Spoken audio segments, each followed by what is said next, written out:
Sir मेरे father की shop है, इलेक्ट्रॉनिक आइटम्स, इन्वर्टर, बैटरी वगैरह जो होते हैं, रेफ्रिजरेटर हुआ, वॉशिंग मशीन हुई। तो वो मेरे पापा ने स्टार्टअप किया था 2013 में। तो जब क्या था, ऑनलाइन प्लेटफॉर्म बहुत ही कम था, मार्केट ऑनलाइन पे तो लोग खरीद लेते थे। बट जैसे जैसे ग्रो अप हुआ तो अमेज़ोन एक साथ ही वो हुआ, इनफ्लो हुआ। तो क्या हुआ, जो मतलब कि जो लोअर मार्केट थी, जो रिटेलर हो गए, तो उनसे कोई परचेज नहीं करता, मतलब कि बहुत कम लोग होते हैं जो परचेज करते हैं। तो अगर हम ऐसे में अपना खुद स्टार्टअप करने की सोचें कि हम अगर खुद बना के बेचें, तो बहुत ही फियर रहता है कि भाई हमारा काम नहीं चलेगा। तो ऐसे में हमें क्या करना चाहिए? आप कह रहे हो हम अपना खुद का प्रोडक्ट बनाएं जी और सर। खुद के ब्रांड से फिर हम उसको सेल करें। जी सर।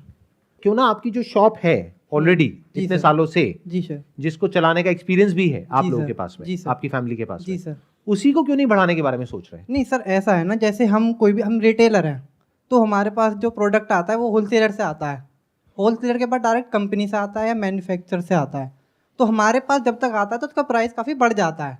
अगर हम खुद बनाते हैं तो हमारा वो ज़्यादा बढ़ जाता है मार्जिन, क्योंकि जो कंपनी के जो प्रोडक्ट्स होते हैं उन पे हमें कम मार्जिन मिल पाता है। ये आइडिया आपका है या आपके फादर का है? आइडिया तो मेरा है सर। आपने अपने फादर से डिस्कस किया? सर फादर से अभी डिस्कस नहीं किया, क्योंकि इसके लिए कैपिटल चाहिए काफ़ी सारी। कितनी कैपिटल चाहिए, कुछ कैलकुलेशन करी आपने? Sir at least 15 to 20 lakh.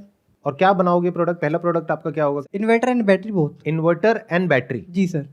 यही क्यों चूज किया आपने, इन्वर्टर और बैटरी क्यों चूज किया? सर पापा का स्किल्स है, इस बारे में काफ़ी नॉलेज है, और जिस काम में नॉलेज है तो वही करना चाहिए। तो एक बात बताओ कि जो आप इन्वर्टर बैटरी मैन्युफैक्चरिंग के बारे में सोच रहे हो, जी सर। जिसमें इन्वेस्टमेंट है 10 से 15 लाख रुपए की, जी सर।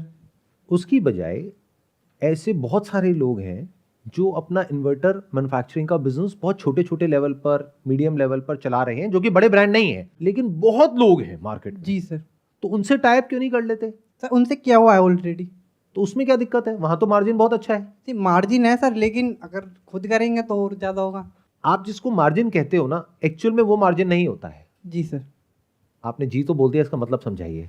सर जैसे हमें लगता है कि मतलब कि किसी से हमें इनकम हुई 10,000 रुपये, और उसमें बैटरी 10,000 की हमने सेल कर दी, और उसने मतलब कि जो मैन्युफैक्चर उनने बनाई थी वो 7500 में। तो हमें लगता है कि उसका 2,500 रुपये सीधे सीधा मार्जिन हो गया, बट वो नहीं होता। उसमें सैलरी भी होती है और जो अदर एक्सपेंसेस भी होते हैं, रेंट भी होता है, तो उसे हम लेस नहीं करते, हम डायरेक्ट जो मैन्युफैक्चरिंग है उसे लेस कर देते हैं।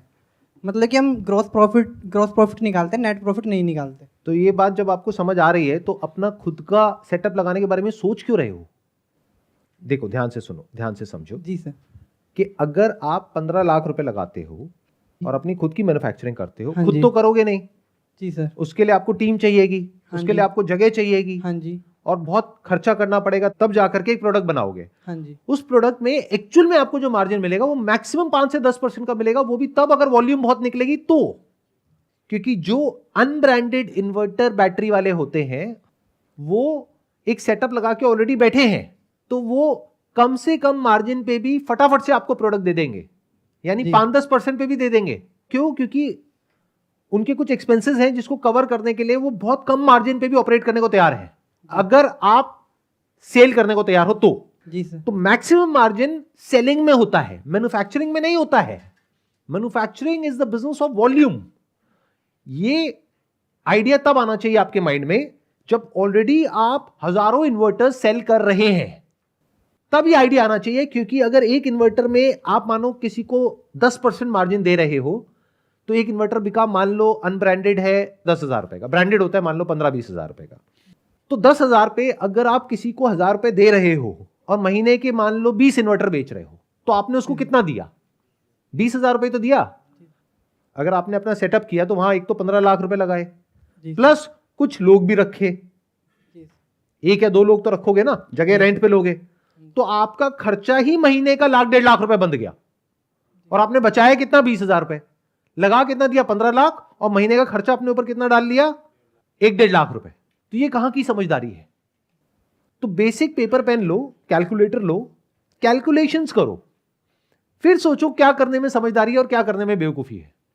You need to calculate ROI, that is called return on investment, before even thinking about making any investment. जो आपका बिजनेस है वहां पे 2 तरह के चैलेंजेस हैं।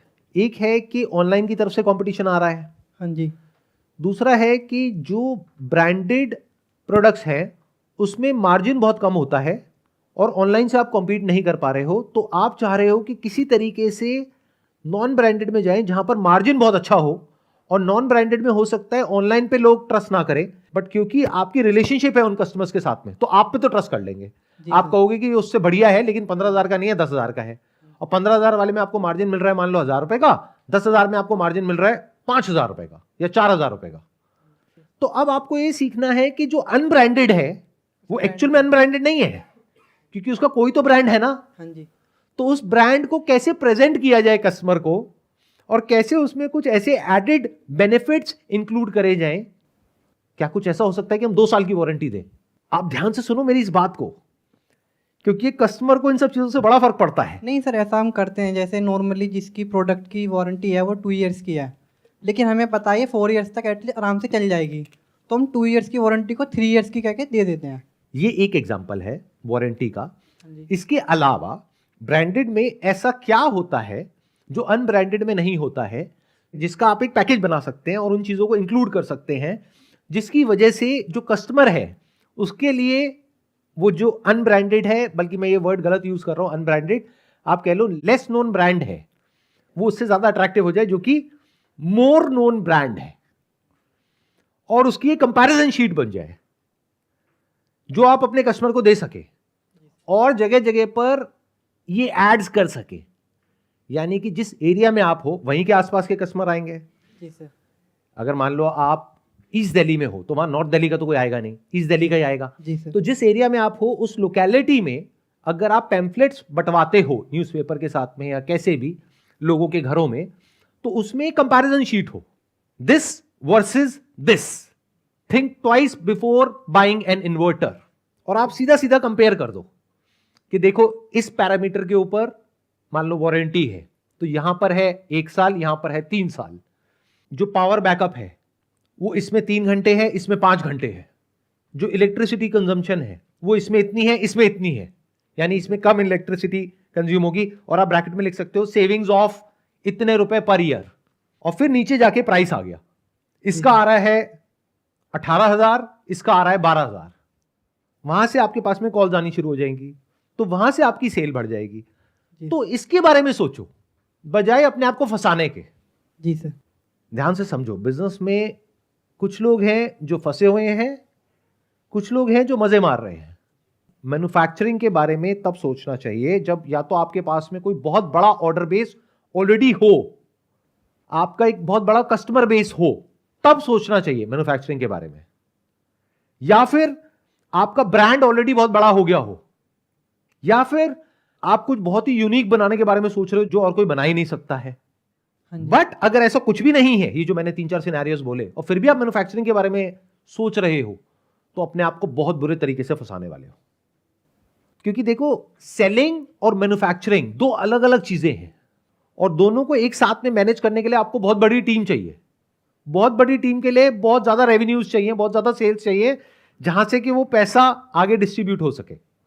अगर आप एक छोटे लेवल पे ऑपरेट कर रहे हो तो never ever think about getting into manufacturing by yourself. Find out someone else जो वो कर रहा हो, और ऐसे बहुत लोग मिलेंगे, और उनसे टाइप कर लो, और अपना जो एक्सपीरियंस है, स्ट्रेंथ है, उसके ऊपर खेलो। आपका जो एक्सपीरियंस है, स्ट्रेंथ है, वो कुछ और है, और आप कहीं और जाने के बारे में सोच रहे हो। अगर आपका फैमिली बैकग्राउंड होता ना मैन्युफैक्चरिंग, तब मैं फिर भी एक बार को बोलता कि ठीक है, इसके बारे में सोचा जा सकता है, लेकिन आपका कुछ और है, दैट इज रिटेल। अब आप कह रहे हो कि भाई ऑनलाइन से कैसे कॉम्पीट करें, वो भी कॉम्पीट करने के तरीके हैं, उसको फिगर आउट करो। आपको यह देखना है कि हमारे ही लेवल पे जो और बिजनेसेस हैं वो ऐसा क्या कर रहे हैं जहां पे कि वो हमसे ज्यादा पैसा कमा रहे हैं, और कैसे कमा रहे हैं। जा करके रिसर्च करो एज अ कस्टमर, और जा करके देखो कि जो लोग आप ही के लेवल पे हैं, यानी उनका शोरूम मेन रोड पे नहीं है, बहुत बड़ा नहीं है, वो बहुत बड़ी क्वांटिटी में नहीं खरीदते हैं, फिर भी वो बहुत पैसा कमा रहे हैं, तो वो ऐसा क्या कर रहे हैं। और हो सकता है वहां से आपको कुछ ऐसा नजर आए जो कहने के लिए उससे मिलता जुलता है जो आप कर रहे हो, लेकिन हो सकता है उससे बिल्कुल ही अलग है। Maybe they are into repair and maintenance, तो हो सकता है रिपेयर एंड मेंटेनेंस वाले ज्यादा कमा रहे हो, एक प्रोडक्ट को बेचने में हो सकता है मार्जिन हो 500 रुपए का, 1000 रुपए का, और रिपेयर करने में मार्जिन हो 2000 का, 3000 का। तो आप हो सकता है अपना जो बिजनेस मॉडल है जो अभी जो चल रहा है इसके साथ साथ में रिपेयर एंड मेंटेनेंस शुरू कर दो। जी सर। ये ज्यादा आसान है, या मैन्युफैक्चरिंग में जाना, या ऑनलाइन में जाकर के अपना एक ब्रांड बनाना? एंड ब्रांड बनाना ये आपने बोल तो दिया है, अब मैं आपको डिमोटिवेट नहीं कर रहा, पॉसिबल तो सब कुछ है। बहुत लोग हैं जिन्होंने बहुत बड़े बड़े ब्रांड्स बनाए हैं, बट आपको ये देखना है आपके अंदर वो स्किल्स है या नहीं है। जब उसको आप प्रैक्टिकली करोगे तब आपको समझ आएगा कि वो क्या है। तो अगर जो अपना एग्जिस्टिंग बिजनेस है उसी से रिलेटेड आप दिमाग दौड़ाओ कि इसको बड़ा कैसे करना है, that is a faster way to grow, that is an immediate way to grow and better way to grow. हो सकता है जो और शोरूम वाले हैं वो कुछ इस तरीके से कस्टमर को अट्रैक्ट कर रहे हैं जिसके बारे में आपको कुछ भी नहीं पता है, लेकिन आप अज्यूम करके बैठे हो नहीं हमें तो सब कुछ पता है, और वो बहुत अच्छा बिजनेस कर रहे हैं, आपसे भी छोटे लेवल पर है लेकिन आपसे बहुत ज्यादा कमा रहे हैं, बट उनके बारे में आपको कुछ पता नहीं है, बट आप अज्यूम करके बैठे हो कि नहीं मुझे तो सब पता है। यहां पे गड़बड़ हो रही है। थोड़ा सा मार्केट रिसर्च करो, you will find out different kind of people who are doing different things, जहां से कुछ ऐसा सीखने को मिलेगा कि अभी जो आपका एग्जिस्टिंग बिजनेस है वहीं पे या तो आप मार्जिन को बढ़ा पाओगे या सेल को बढ़ा पाओगे।